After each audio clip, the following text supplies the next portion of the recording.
اللهم صل وسلم وزد وعزم وأنعم وتفضل وبارك بجلالك وكمالك على سيد عبادك وأشرف عبادك أشعث العرب والعجم وإمام طيبة والهرم وترجمان بلسان الكتاب ومنبع العلم والعلم والحكمة والحكم أبي القاسم سيدنا وحبيبنا وشفيعنا وقرة أعيننا ومولانا محمد صلى الله عليه وسلم زد شرفا يا ربي وكرامه وتعظيما ورفعة ومهابة وبرا وسلم ورضي الله تبارك وتعالى أنت بالفخر العلي والقدر الجليل ساداتنا وأئمتنا وموالنا أبي بكر وعمر وعثمان وعلي الحسن ثم الحسين وأن بقية الصحابة وقرابة رسول الله أجمعين والحمد لله رب العالمين.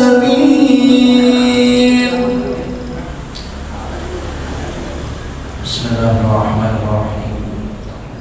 Assalamualaikum warahmatullahi ta'ala wabarakatuh.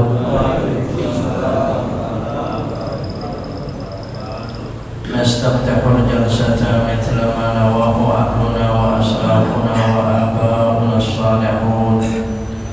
Allahu yudkhilu niyatina fi niyatihim wa a'malana fi a'malihim wa maqasidana fi maqasidihim. الفاتحة إلى أرواح جميع أنبياء الله ورسل الله عليهم الصلاة والسلام وجميع أولياء الله الصالحين وجميع العلماء والمصنفين المخلصين لله رب العالمين خصوصا مؤلف هذا الكتاب الشيخ العلامة الشيخ ابن قاسم الغزي والشيخ أبي الشجاع والشيخ إبراهيم البيجوري أن الله يتغشاهم بالرحمة والمغفرة وأن الله يعلي درجاتهم في الجنة. ثم الفاتحة على نية أن الله الكريم يفتح علينا فتوح العارفين ويفقهنا في الدين ويعلمنا التأويل ويهدينا إلى سواء السبيل ويفيض على قلوبنا ما أفاضه على قلوب عباده الصالحين. أن الله الكريم ييسر لنا اليسر ويجنبنا العسر ويوفقنا لما يحب ويرضى وعلى كل نياتنا الصالحة. الفاتحة. أعوذ بالله من الشيطان الرجيم. بسم الله الرحمن الرحيم. الحمد لله رب العالمين الرحمن الرحيم مالك يوم الدين إياك نعبد وإياك نستعين اهدنا الصراط المستقيم صراط الذين أنعمت عليهم غير المغضوب عليهم ولا الضالين آمين. بسم الله الرحمن الرحيم. الحمد لله رب العالمين الذي هدانا لطريقه القويم والذي فقهنا بدينه المستقيم. أشهد أن لا إله إلا الله وحده لا شريك له شهادة توصلنا إلى جنات النعيم، صلاة تكون سببا لنا للنظر لوجهه الكريم. وأشهد أن حبيبنا ونبينا محمدا عبده ورسوله السيد السند العظيم وعلى آله وأصحابه أولي الفضل الجسيم. سبحانك لا علم لنا إلا ما علمتنا إنك أنت العليم الحكيم. فعلمنا علوما نافعة في الدين والدنيا والآخرة. أما بعد. حضرة الكرماء والفضلاء، para alim ulama, para asatidzah, para muallimin, para mudarrisin, wabil khusus segenap takmir dan pengurus Masjid Jami Riyadhus Shalihin, bapak-bapak, saudara-saudara sekalian, jamaah sholatul maghrib wa ta'lim, semua yang hadir pada kesempatan mulia malam hari ini di waktu yang mulia antara maghrib dan isya, di tempat yang mulia. Insyaallah kita semua hamba Allah yang senantiasa dirahmati, diridhai, dimuliakan oleh Allah Subhanahu wa taala. Amin, Allahumma amin. Kita bersyukur kepada Allah Subhanahu wa taala, alhamdulillah atas segala rahmat nikmatnya, hidayah inayahnya. Kembali malam hari ini Allah gembirakan kita dengan amal saleh yang diizinkan diberikan oleh Allah, mulai daripada kewajiban mahdoh kita pada sholatul maghrib dengan rukuk sujud dengan berjamaah, dan kita melanjutkannya dengan taklim, merupakan kewajiban pula bagi kita semua. Dan sungguh yang sangat kita harapkan dengan hadirnya kita di majlis-majlis ilmu setiap saat dimanapun, yang disertai dengan niat yang tidak akan pernah putus.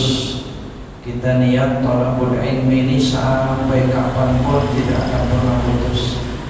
Adapun pelaksanaannya, hadirnya, ya tergantung kemampuan, kesempatan yang ada. Namun paling tidak niat kita jangan sampai putus, jangan sampai rapuh. Kadang-kadang ada sebab-sebab tertentu, sebab itu kecil sebenarnya, tapi menyebabkan dia rapuh dengan keinginan hadir di majelis ilmu. Padahal Nabi SAW bersabda, "Man ja'ahul mautu wa huwa yatlubul ilma, kana bainahu wa bainal anbiya'i darajatun wahidatun fil jannah." Nabi SAW pernah bersabda, siapa orang yang datang kepadanya kematian, wa huwa yatlubul ilma, dia itu sedang menuntut ilmu. Ini bukan berarti meninggalnya di majelis taklim sedang ngaji begini, bukan itu. Tetapi dia yatlubul ilmanya, niat dan keinginannya tidak pernah putus. Tak pernah putus berarti selama-lamanya dia berada dalam menuntut ilmu. Dia tidak memikirkan waktu, asal sempat, mau malam, mau siang, mau pagi, mau sore, maghrib, pada isya, pada subuh, dia laksanakan, dia hadir di majelis ilmu, tidak memandang apa yang dibahas, yang penting duduknya. Itu namanya yatlubul ilma. Maka yang sangat menggembirakan kita, sangat kita harapkan, kana bainahu, ada di antara orang tersebut, wa bainal anbiya, dan di antara para nabi, darajatun wahidatun fil jannah, satu derajat di dalam surganya Allah Subhanahu wa ta'ala. Gimana kita bisa satu derajat dengan Nabi, dengan para anbiya di dalam surga? Sudah pasti. Kalau para nabi sudah pasti fil jannah. Kalau kita satu ruangan saja bersama-sama presiden dan para menteri, sudah pasti kita orang terhormat, sudah pasti kita orang nikmat. Bagaimana darajatun wahidah ma'al anbiya fil jannah? Satu derajat bersama para nabi di dalam surga Allah Subhanahu wa ta'ala. Sehingga kita tidak pernah lepas niat thalabul ilmi kita. Insyaallah derajat ini Allah rizkikan pada kita semuanya. Amin ya Allah, amin. Hadirin, sebagai mukaddimahnya, dan mari kita lanjutkan kajian kita, yaitu mengkaji kita fikih ya. Kita fikih Fathul Qarib. Karena di infonya itu Irsyadul Ibad ya, kalau tidak salah di infonya itu Irsyadul Ibad, tapi saya ingat hari Rabu malam Kamis ini kita Fathul Qarib ya, kajian kitab fikih ya.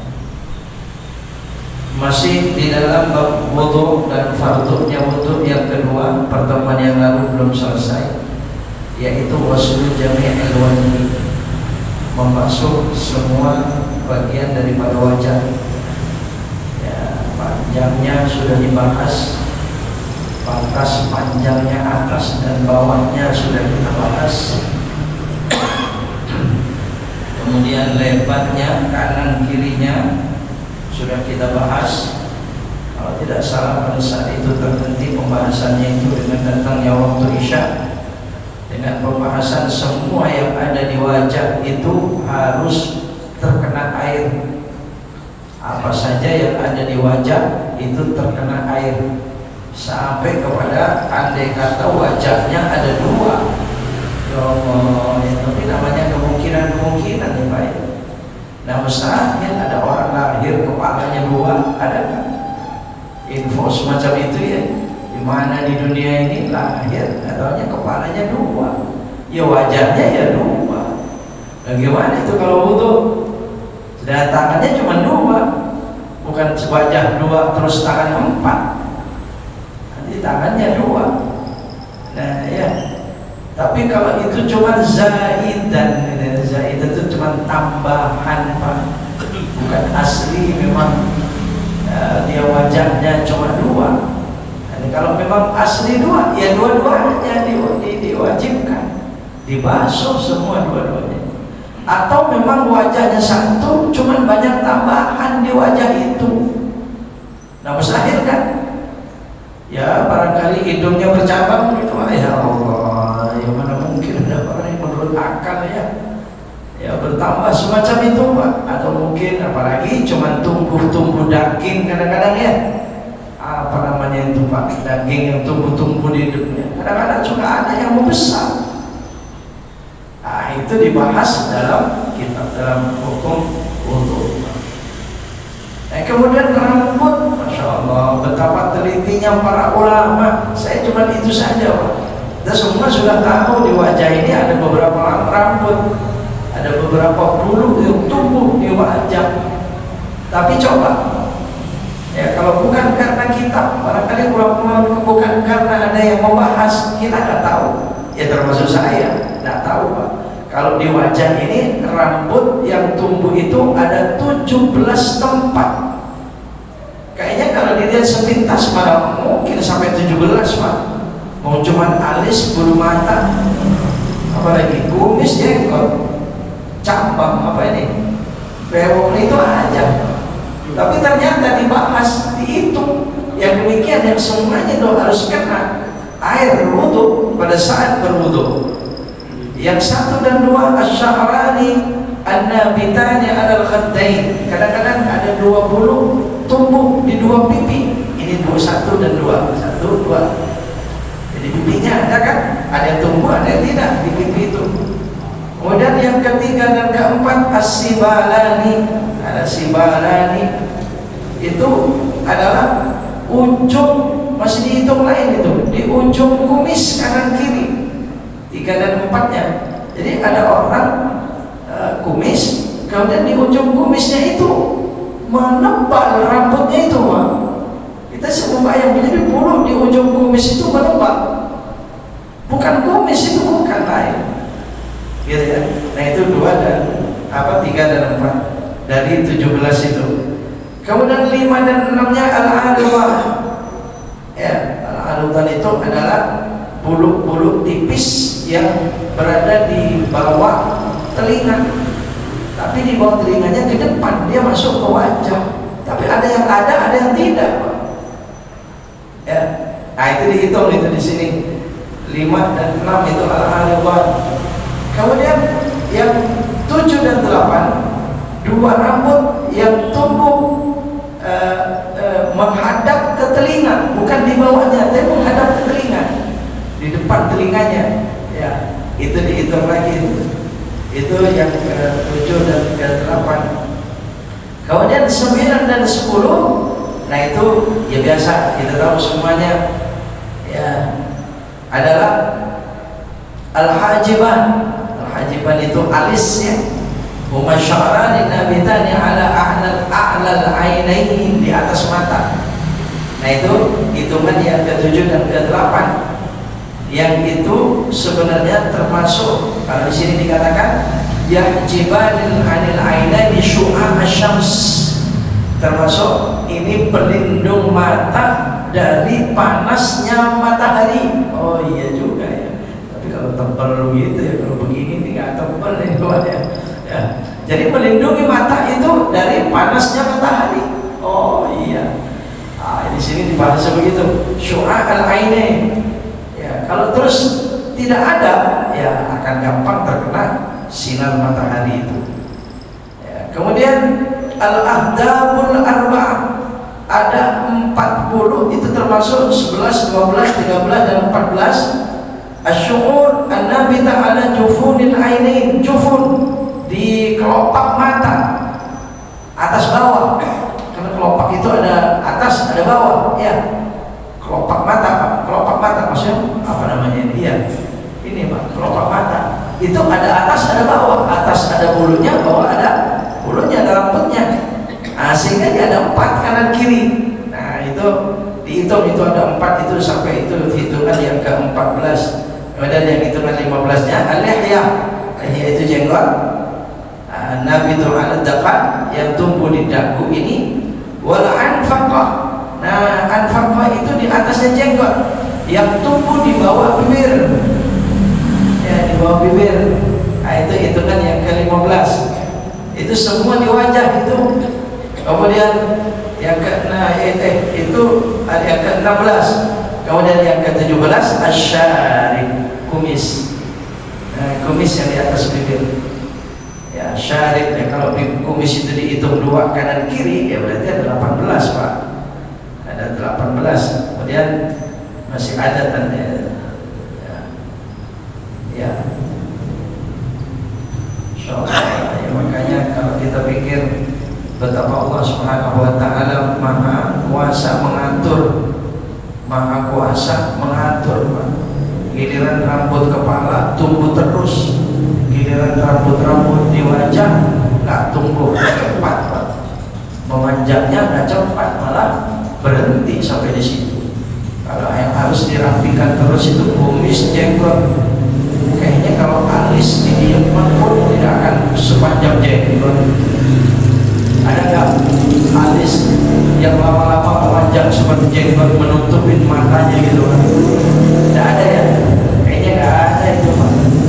Stop oleh Allah Subhanahu wa taala. Bulu mata juga begitu. Jadi kalau kumis dia, kalau jenggot dia. Apalagi perbedaannya antara laki dan perempuan, makannya sama, minumnya sama, iya kan, postur tubuh sama. Kenapa di stop oleh Allah? Perempuan tidak tumbuh, laki-laki kok tumbuh? Nah, ada di situ, tidak ada bisa menjawab itu semua. Kaifa yasha, itu sekehendak Allah Subhanahu wa taala. Nanti Allah menciptakan pengecualian. Ada orang laki kumis jenggotnya nggak tumbuh-tumbuh, ada perempuan malah tumbuh. Ada saya pernah ketemu itu perempuan itu panjang bulunya di bawah dagunya agak ke depan. Dia sengaja barangkali dipanjangin, tapi cuma sebelah, Pak. Sebelah setumpuk begitu. Setumpuk itu sebelah kanan panjang begitu, Pak. Walaupun dia pakai kerudung itu tetap ada di luar, karena kerudungnya sampai di bawah dagu kan. Ada itu, Pak. Ada orang itu kok mungkin menjadi contoh pengecualian kehendak Allah Subhanahu wa taala secara umum. Pengecualiannya adalah orang tersebut. Sama laki-laki juga begitu. Ada yang nggak tumbuh jenggotnya, memang nggak tumbuh, Pak. Ya ada yang terus-menerus harus dibersihkan. Baik, kita teruskan. Fathul Qaribnya. Wa idza kana 'ala al-wajhi sya'run, apabila ada di atas wajah itu rambut, khafifan yang tipis, atau kathifan atau memang tebal, wajib isalul ma'i ilaihi, wajib menyampaikan air kepadanya, yakni ke kulit di wajah itu, ma'al basyarati, beserta kulitnya. Rambut dan kulitnya harus kena air semuanya. Jika itu rambut itu di wajah tebal atau tipis, ya. Allati tahtahu, yang berada di kulit yang di bawahnya.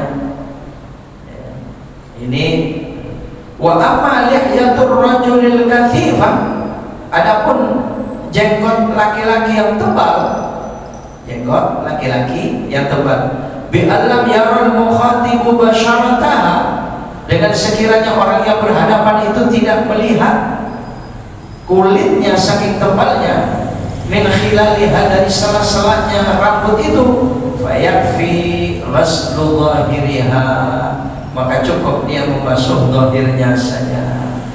Kalau mempermal itu khusus jenggot, seperti jenggot Nabi. Masya Allah, dalam suatu riwayat ya, betapa ya, kalau bukan karena sabda Nabi siapa yang bisa, Pak? Sahabat rasanya nggak mungkin. Dikatakan kanat lihyatuhu sallallahu alaihi wasallam azimatun. Aku baca karena untuk menjadi khabarnya, karena menjadi azimatan. Ya, jenggot Nabi SAW itu tebal, tetapi kalimatnya pakai azim, padahal tebal itu kathifah. Jadi tidak dikatakan kanat lihyatu Rasulullah SAW kathifah, tidak, Pak. Masya Allah ya. Adalah jenggot Nabi SAW itu azimah, berbeda. Bahasa tebalnya kalau untuk Nabi nggak boleh untuk pakai kathifah, sama dengan yang lain. Kalau kita tebal itu kathif, itu bahasa Arabnya tebal. Tapi Nabi SAW nggak pakai itu, Pak, pakai azimah. Ternyata ini ya memang Nabi SAW beda dengan manusia biasa. Ya, la taj'alu du'a ar-rasuli ka du'a'i ba'dikum ba'dha. Ini ayat Qur'annya.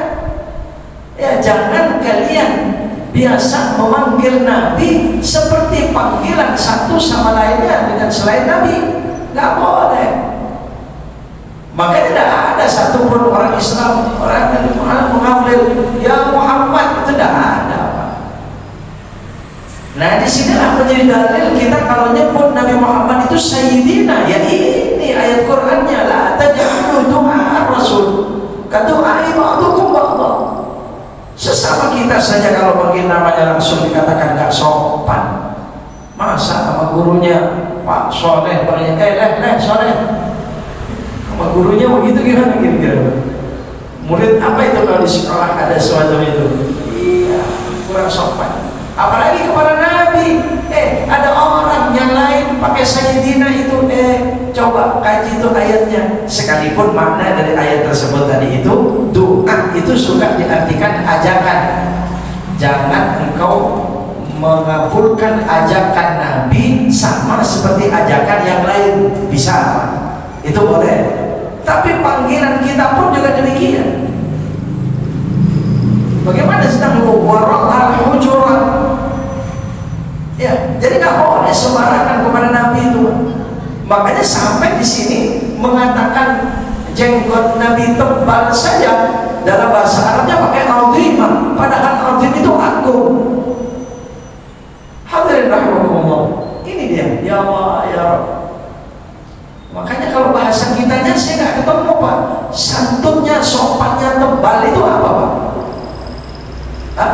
Ada nggak bahasa lainnya? Jenggot Nabi SAW itu mau ngomong tebal nggak enak, pakai apa coba? Ada barangkali saya nggak paham, nggak tahu deh. Ada nggak sebutannya coba? Ada? Nggak ketemu ya? Tebal ya tebal aja.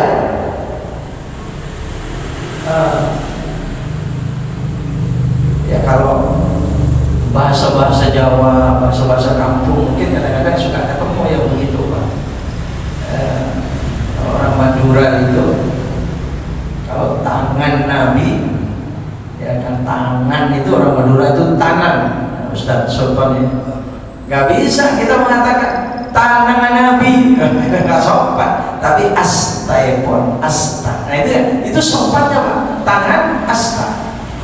Ustaz Sultan. Ini Ustaz Sultan dipaham nih. Kalau saya ya, dia udah mulai kaku ini Pak, susah. Ya itu ada rambut atau itu ada bahasanya, ada bahasa halus, ada bahasa santun, bahasa sopannya itu Pak. Nabi SAW kalau dipanggil itu jawaban Nabi dengan kata-kata labbaik. Labbaik itu jawaban orang Arab kalau dipanggil dengan jawaban yang santun. Ya kalau kita juga begitu dipanggil, mat, kan, mat, iya, itu agak santun Pak. Kalau orang Jawa dipanggil kena ada dalam, betul, dipanggilnya begitu. Ya, hadirin rahimakumullah. Ya, kalau orang Madura dipanggil aman, Eki, nah itu yang bilang, iya, Pak, ada Pak. Bahasa Arab Nabi SAW pakai dengan kata-kata labbaik. Dipanggilnya bukan ya Rasulullah, tapi ya Muhammad. Kemudian yang memanggilnya orang kafir, tetap dia jawab labbaik. Wah, Nabi SAW pada saat Maulid kemarin itu kalau lanjut itu dia akan membahas hal demikian. Allah itu ya. Itu Nabi SAW. Jadi nggak pakai kathifah. Jadi jenggot Nabi SAW memang tebal. Ayo bahasa Arab dia pakai azimah, tidak pakai kathifah. Lima fihi minal bisya'ah. Kenapa pakai azimah? Karena memang di jenggot Nabi itu Pak, Allah, kayak siapa Nabi SAW, ya Allah, betapa rindunya ingin melihat Nabi kita ya Pak ya. Alhamdulillah ya Rabbana, dalam mimpi saja ya Allah. Jenggotnya saja itu kalau dilihat itu ada bisya'ah, ada nur, ada cahaya, ada keanggunan. Jenggotnya saja kalau dilihat, Masya Allah, orang kan geli kepala mau bentuk jenggot Nabi semacam itu. Nah dimiliki oleh orang lain, tidak membosankan melihat. Kadang-kadang ada orang lihat jenggotnya bosan Pak. Ada bosan karena terlalu tebal, topannya ke samping, wah menebal begini ya, orang bosan lihatnya. Ada ke bawah, ada yang ke depan, ada macam-macam itu kan ya. Ini tidak, saya kurang tahu bentuknya seperti apa jenggot Nabi, tapi bisa ada kewibawaan di situ. Kalau dipandang jenggot Nabi itu, kita akan Masya Allah melihat wibawa luar biasa. Nah, makanya kalau dikatakan jenggot Nabi tebal dengan kathifah tapi azimah. Wah, jadi orang menyebut jenggot Nabi saja adalah dengan pujian, nyebut jenggotnya dengan pujian, apalagi yang lain-lain. Itulah baginda Rasul Nabi SAW.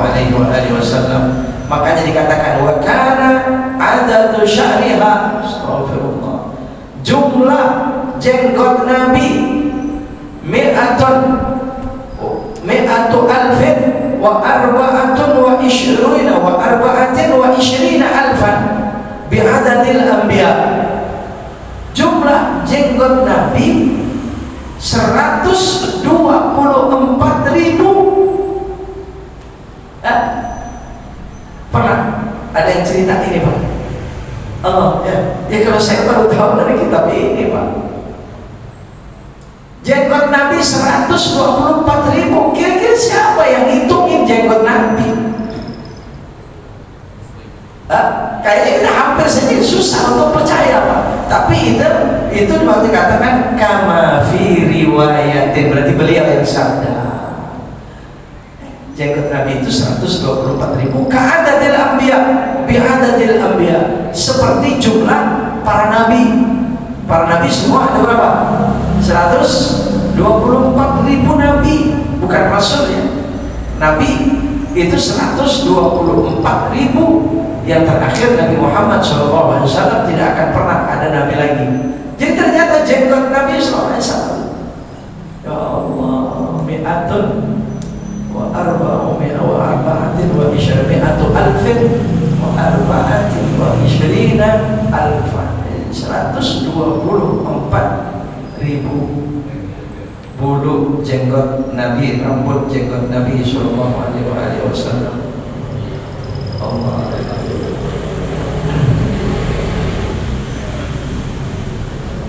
Kita lanjutkan 40 kalinya. Bi khilafil khafifati, bi khilafil khafifati, berbeda dengan rambut-rambut yang tipis. Wa hiya ma yaral mukhatibu basyarataha, yaitu yang orang yang berhadapan, mukhatib itu orang yang berhadapan itu melihat kulitnya dari sela-sela rambutnya, bulunya. Apakah itu kumis di pipi, apa mungkin bewoknya, cambaknya, jenggotnya, asal kelihatan, itu namanya tipis. Kalau kelihatan kulitnya, maka bagaimana hukumnya? Fayajibu isalul baha'i li basyaratiha, maka wajib menyampaikan air ke kulit wajah itu, wajib, karena tipis itu dia. Wa bi khilafi lihyati imra'atin wa untha, berbeda dengan jenggot wanita atau hunza. Apa namanya hunza ini? Bencong, waria, tidak laki tidak perempuan. Dia laki juga, dia perempuan juga, hunza. Ya, perempuan dengan hunza ini yajibu isalul ma, tetap wajib menyampaikan air ya di basyaratihima, kepada kulit wajah keduanya, perempuan dan hunza itu, walau kathufan, walau kathifan, sekalipun tebal, walau buddha walau kathufan, sekalipun tebal. Kenapa demikian? Karena memang jarangnya terjadi bagi wanita dengan berbulu-bulu di wajahnya tebal itu. Makanya menjadi wajib. Kalau laki-laki tebal tidak wajib, tidak wajib sampai ke kulitnya. Tapi kalau wanita tebal pun wajib. Wala budda ma'a ghaslil wajhi, dan wajib harus bersamaan membasuh wajah, min ghasli juz'in minar ra'si. Harus di sini bukan berarti termasuk wajib. Ada yang mengatakan memang sunnah, teman perintahnya cukup kuat. Sama termasuk telinga ya. Apalagi ya, itu kenapa? Ma'a ghaslil wajhi min ghasli juz'in minar ra'si, membasuh atau mengusap bagian dari kepala. Nah, bagian dari kepala itu telinga. Itu kan tidak wajib, tapi jangan ditinggal mengusap telinga. Kalau kepala memang wajib, rambut memang wajib. Ini ya, belum pada rambut. Kemudian raqabah, raqabah ini leher, leher ya sekelilingnya. Kalau depan itu raqabah, kalau belakang itu unuk. Kalau unuk, nah, ini raqabah yang paling penting ya depannya. Ya, jadi membasuh wajah itu memang kalau bisa sekalian leher, paling tidak leher depan, kalau bisa dengan belakang. Bahkan dalam kitab Ihya itu ada doanya.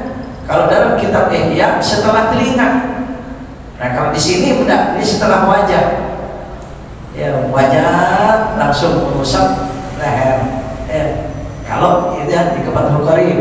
Tapi kalau Ihya Ulumuddin itu sekelilingnya. Raqabah itu, dan ada doanya, Allahumma fukka raqabati minan nar wa a'udzu bika minas salasili wal aghlal. Itu ketika mengusap leher. Ya, ketika mengusap leher, Pak. Ya Allah, lepaskan ikatan leherku dari neraka, dan ya Allah, kami mohon perlindungan kepada Engkau dari rantai-rantai dan belenggu-belenggu neraka itu. Doa kita pada saat leher itu semacam itu. Nah ini kenapa? Karena itu dimasukkan leher lagi itu dari bagian daripada wajah dan kepala. Di sini begitu, Pak. Jadi juz'un minar ra'si. Nah, ini dan itu termasuk bagian daripada isbahul wudu. Baik, ngomong ini waktunya sebenarnya sekarang isya itu akan cepat. Kalau masuk berikutnya yang ketiga, ghuslul yadain, membasuh kedua tangan. Tapi ini tidak panjang itu sebenarnya, kalau di hanya sedikit, kalau di syarahnya ya cukup panjang. 5 menit lagi isya, Pak.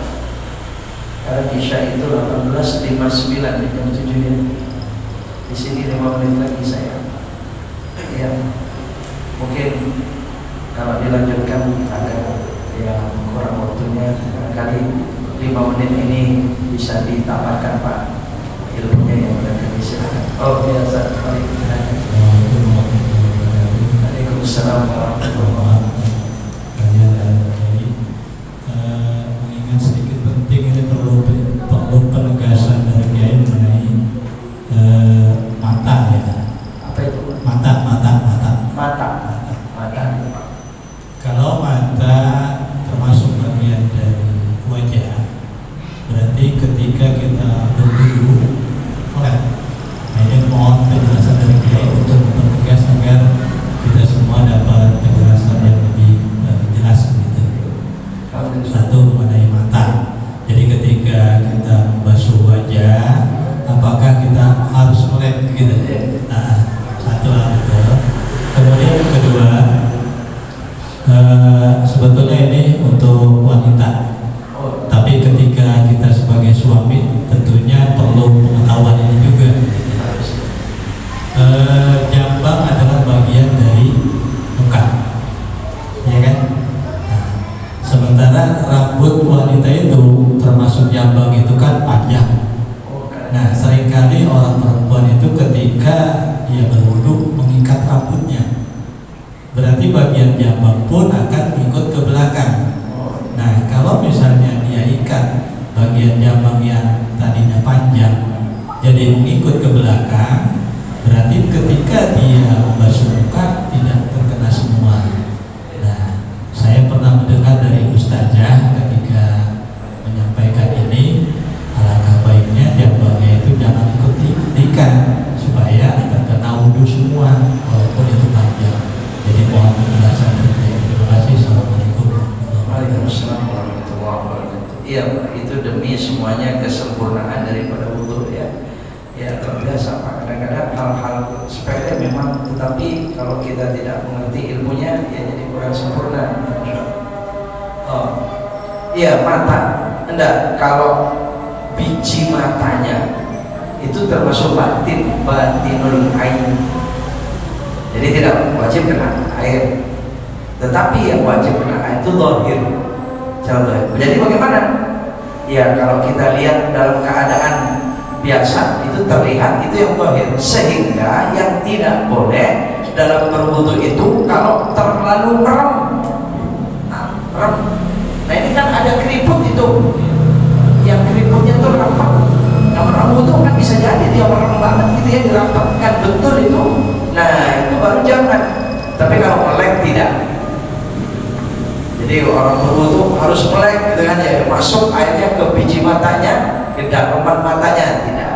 Karena itu dalam mata, itu batinul ain, batinul ainain. Tapi zahirul ainain, secara zahirnya saja. Cuman itu tadi, Pak, termasuk keriput-keriput di sini nanti bab tangan itu. Keriput-keriput jadi harus begini. Jangan begini mau masuk, soalnya keriput nanti nggak masuk. Apalagi mandi, banyak sekali keriput-keriput badan, lekuk-lekuk badan, apalagi perempuan. Nah itu kalau mata ya, ya. Yang disunahkan melek itu yang saya pernah ketemu itu sholat pada saat sujud. Ya, selain dari sujud tidak boleh melek, boleh tidak, tergantung nikmatnya seperti apa, khusyuknya seperti apa. Tapi kalau dalam sujud dianjurkan melek. Begitu. Tapi sujud pun kalau melek tidak khusyuk, merem pun ya boleh, bisa. Cuma ada anjuran begitu. Akan lebih kuat lama sujudnya kalau melek. Katanya ada saraf dari mata ini ke otak itu yang kalau melek dan bergerak. Makanya kenapa mata ini dikaruniai oleh Allah kedip, itu menguatkan otak. Katanya begitu dengan kedip. Makanya orang kalau lama tidak berkedip akan lemah otaknya. Ya coba aja Pak, setengah hari jangan berkedip, coba tahan terus, jangan berkedip besok. Ya. Ini Pak, jadi mata cuma itu di dalam wudu. Kemudian perempuan. Iya betul, tadi itu sudah dibahas. Rambut itu ada yang berhadapan dengan telinga, ya, ada pelipis, itu semua rambut ada 17 macam, itu laki perempuan. Jadi kalau memang itu termasuk bagian rambut wajah, ya itu tadi pembahasannya sudah. Wajib itu kenanya Pak, kena airnya itu. Ya kalau laki-laki cabang panjang itu memang tidak pernah ditarik ke belakang ya. Kalau perempuan namanya kerudungan, masa iya dia. Tapi pada saat berwudu, makanya perempuan kerudungannya harus dibuka. Dibuka itu maksudnya jepitannya itu dibuka. Soal tetap di atas kepala masih bisa. Mengusap kepala pun di atas kerudungnya saja masih ada pembahasannya itu Pak. Nanti di mengusap rambut. Iya, lah ada soal dan memang sangat masuk sangat bisa diterima menjadi kesempurnaan wudu kalau rambut kepalanya pada saat wudu itu kena air. Makanya cabangnya jangan ditarik ke belakang dulu, setelah dia sangat kena, ya kan, baru kalau ditarik-tariklah ke belakang.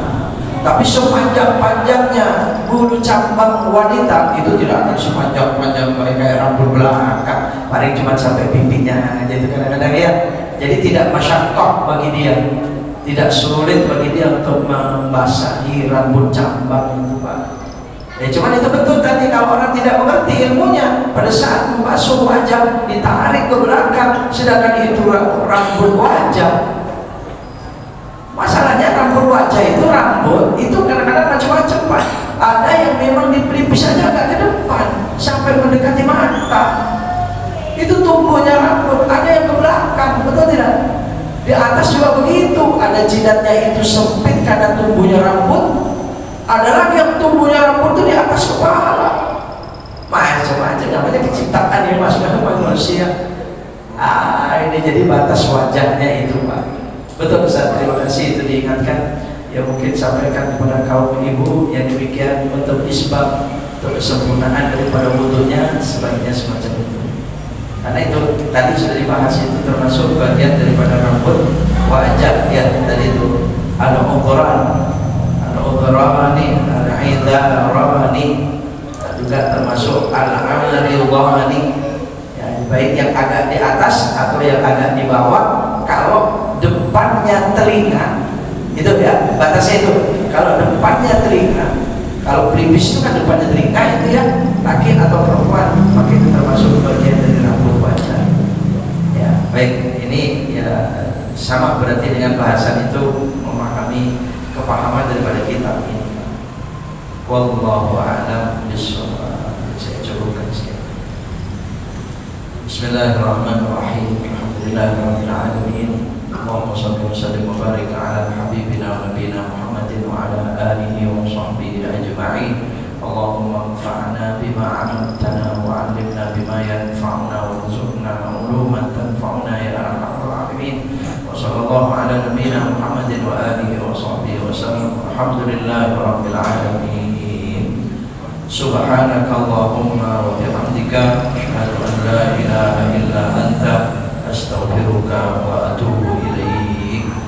Assalamualaikum warahmatullahi wabarakatuh.